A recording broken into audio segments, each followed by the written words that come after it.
Good evening. I'm Mark Gooding, ZL2UFI in Upper Hutt. And I'm Debbie Morgan, ZL2DL in Upper Hutt. I'm Rosemary Boshier, ZL1RO in Auckland. And I'm Stephen McNeill, ZL4HG from Christchurch. And I'm Jim Meechan, ZL2BHF in Nelson. And together we bring you the NZART official broadcast for December 2022. Good evening everyone and welcome to the December official broadcast. Presidential comment leads tonight from Upper Hutt. Here's our NZART President, Mark Gooding, ZL2UFI. Mark. Kia ora and Pamari. So here we are again at the end of the year, namely 2022. Lockdowns and COVID-19 are behind us, to the point now that the third wave of COVID-19 is starting to show its head again. Keep safe, especially over the festive season, as we all get together. And if you're not well, then forgo the treats on offer and get well so you can enjoy the new year and all it has to offer. As I'm sure Debbie will remind you, all subscriptions are now due for 2023. A check of the address label on your latest break will advise you if you are financial or not past the end of 2022. If not, then you will not see the next break-in, which is January-February 2023's issue. Also, Debbie will update you on the closure of NZART headquarters over the Christmas-New Year period. This information is also displayed on the NZART website. A further reminder of the NZART Activity Day on 1 January 2023. All details of these are listed on the NZART website as a banner or in the calendar of events listed on the right-hand side of the main page. The Wards Manager, Andrew, ZL3DW, has advised that he is standing down from this position in 2023. NZART is looking for a person to take over this role. 2 other NZART officer vacancies are also available, and we're looking for people to fill them, namely the Local Government Liaison Officer and the Administration Officer positions. And it seems to be a bit of a trend.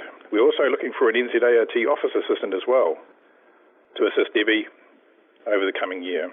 Contact Debby, ZL2DL and NZART HQ for a copy of the job description if you are interested in any of these positions. The Conference 2023 Committee has met, and Palmerston North is the location for the conference in 2023. Hosting location details are being confirmed and contracts signed, with King's birthday, 3rd and 4th of June 2023, as the date. Finally, as advertised in the latest break, and you will all have seen a call for NZART Council and Presidential nominations for the 2023-25 years. All nominations must be in the returning officer, Evan Sayer, by 31 December 2022. The election will be held in the new year, with the new council taking over at the 2023 AGM. This election will be operating under the new constitution with a reduced number of councillors as voted at the 2022 AGM. The updated constitution is online. Another reminder that the Jock Field Day for 2023 is on the last weekend of February 2023. Details are on the NZART website. Stay safe and enjoy the summer that we have ahead of us. That's it from me. Back to you, Jim. Thank you, Mark. The President of NZART, Mark Gooding, ZL2UFI. A reminder of the NZART Portable Activity Day, to be held on New Year's Day, and of course that's the 1st of January. Now, what better way to forget 2022 than by getting outdoors and operating, knowing that there will be others doing the same. You can find all the details and suggestions for Portable Activity Day on the NZART homepage calendar at www.nzart.org.nz. For the final time this year, it's to Upper Hutt we go, and say a very good evening to our NZART Business Manager, Debbie Morgan, ZL2DL. Kia ora, Jim, and Pomaria, everyone. Before I sign off for the year, I'm going to sound rather repetitive. The message in red on your latest break-in address cover was a generic message sent to you all, not an invoice. Subscriptions are due by year end. If you paid your subs on or after the 16th of November this year, your current break-in label will show your sub expiry date as 31/12/2022. The mailing list needs to be sent to the contractors who prepare and package the front covers to your magazine. This is done at least 3 weeks prior to the beginning of the month in which they are due. So there may just be an overlap in timings.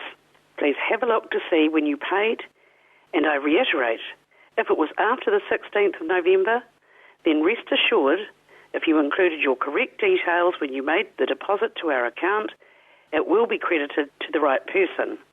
Lastly, on subscriptions, it is not common business practice to emblazon a bank account number on the front page of a website, nor on the front cover of a magazine. If you look for the PDF joining form on our website, the account number can be seen there. It was also included on the original invoice you received, attached to the front address cover of your August break-in. So for those who threw it away, our account number is BNZ 02 0772 0209 76000. Please use either your membership number or your call sign as a reference with your deposit. The amount to pay can be found on page 1 of your break-in, but it should read 2023. Sorry for that slip-up. Now, the new Radio Spectrum Management Register has been implemented. While it is smarter than the previous version, there are a few glitches. So for those of you who look up call signs, if you see anything unusual, please let me know, and I will raise it with the team at RSM. On to a brighter topic. As Mark has advised, headquarters will be closed from December the 23rd until January the 9th. For anything urgent, please contact your local councillor, a list of whom are on page 2 of your latest break-in. Finally, I take this opportunity to wish you all a very happy and safe holidays and thank you for your support through the year. Ngā mihi nui hei kono mai, miri kirihimiti. May your God bless and keep you safe during this festive season. Back to you, Jim. Thank you, Debbie. Debbie Morgan, ZL2DL, the NZART Business Manager. News tonight from ZL1UX, the Hamilton Amateur Radio Club, NZART Branch 12. The New Zealand Herald of 22nd of December 1922, page 8, records that at a well-attended meeting of wireless enthusiasts on the evening of 21 December in 1922, it was decided to form a Hamilton Amateur Radio Club and to apply for a broadcasting licence for Hamilton. So it's congratulations to the Hamilton Amateur Radio Club Branch 12 NZART on its 100th anniversary. Now for an update on international amateur radio news, we join the team at the Amateur Radio Newsline. In the U.S. recently, hams teamed up for a radio activation that turned out to be a living museum and a tribute to history. Kevin Trotman, N5PRE, tells us about it. Visitors to the Vintage Radio and Communications Museum of Connecticut were part of a celebration of history taking place on Sunday, December 11th. They watched and heard as Bob Allison, WB1 GCM, got on the air using a repurposed Gates BC1T commercial transmitter using the call sign W1VCM/1BCG for AM operation on 75 meters. Bob was marking the 101st anniversary of amateur radio station's 1BCG's contact with Scotland during the ARRL Transatlantic Test of 1921. Bob, president of the museum's Amateur Radio Club, told Newsline, quote, December 11th is a great day to celebrate amateur radio, as the day marks the many technological successes of the era. CW's efficiency and effectiveness over Spark, the use of a super heterodyne radio receiver, and the directional beverage antenna. End quote. The tribute event had been organized by Clark Burgard, N1BCG of Greenwich, Connecticut. The official transmissions that made history more than a century ago occurred in Greenwich, about 90 minutes southwest of the museum, with operators sending CW across the ocean. This year, more modern equipment joined the refurbished Gates transmitter during Bob's 3-hour activation, which also included time spent on 40 meters and 2-meter sideband.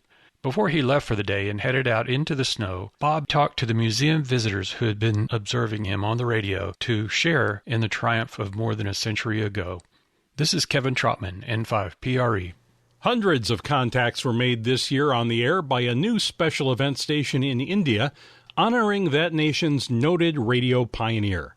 We have that story from Graham Kemp, VK4BB. This year, Data VU2DSI was not the only amateur activating a special event station in late November to mark the birth of the pioneering Indian scientist Jagadish Chandra Bose. Data has operated his special event AU2JCB for 17 years, but this year, Parks on the Air India organised their own separate tribute using the call sign 88JCB. It was a POTA activation as well, operating from Mohanpur Forest Park in West Bengal, India, POTA number VU0136. Parks on the Air India is a relatively new program in India. It began barely a year ago, but according to POTA Country Administrator Arun Avade VU3XRY, the team of operators made up for lost time with the Bose tribute. He said the response was nothing short of huge and a great success. Aranava told Newsline that over the course of the 8-day activation, 88 JCB logged more than 900 QSOs using SSB and FT8. With QSL and EQSL cards being sent in mid-December to their various destinations, POTA India has other activations in store for the rest of the month. There are also more than 4,000 parks to be activated on the list of qualifying POTA locations. The man called by many to be the father of radio communications would no doubt be proud of all the amateur radio activity these days in India. This is Graham Kemp, VK4BB. 2 veteran staffers at New Zealand's telecommunications agency are leaving at the end of this year. Here's Jim Beechin, ZL2BHF, with more about them. Radio Spectrum Management in New Zealand is preparing to say goodbye to 2 members of its radio investigations team who are among those with the longest tenure.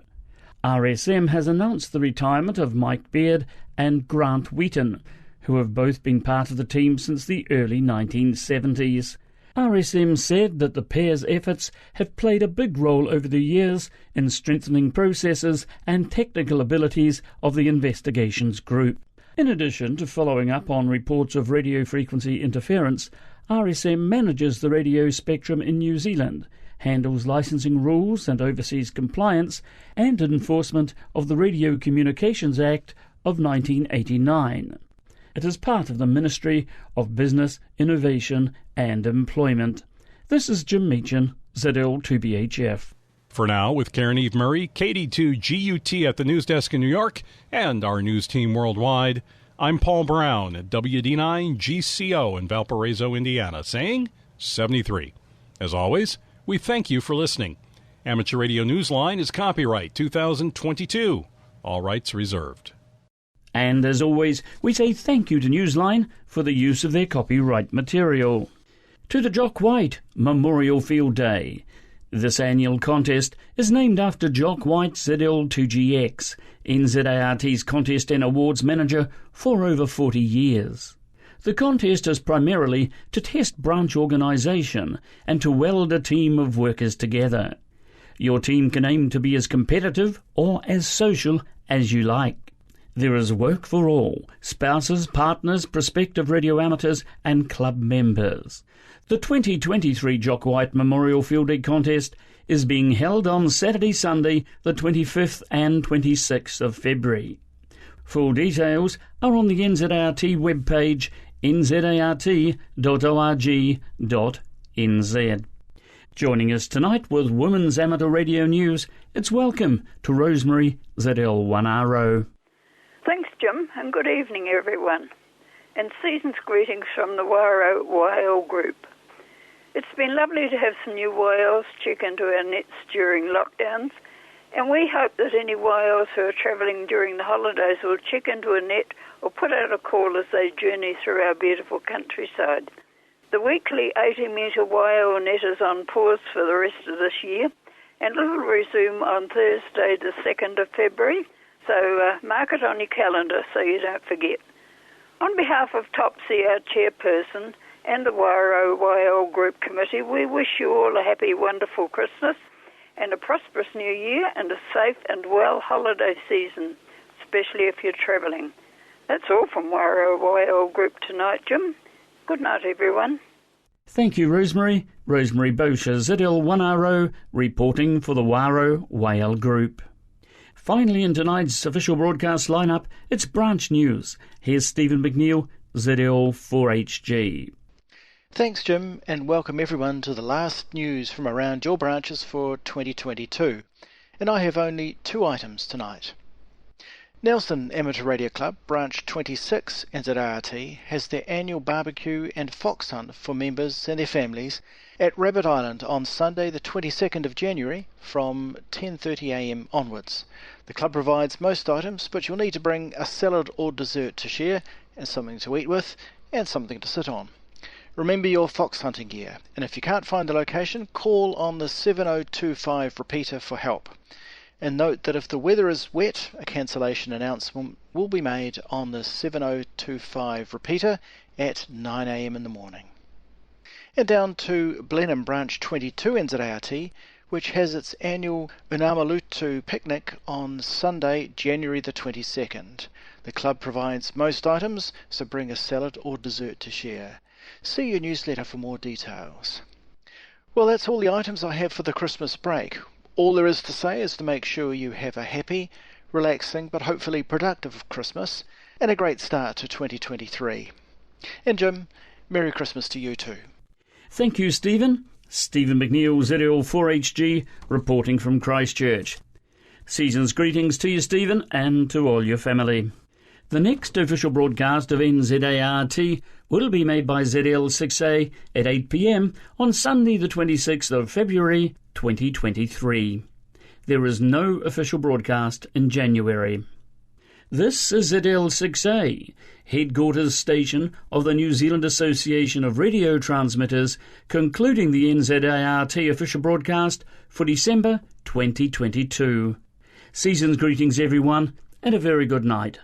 Good night now.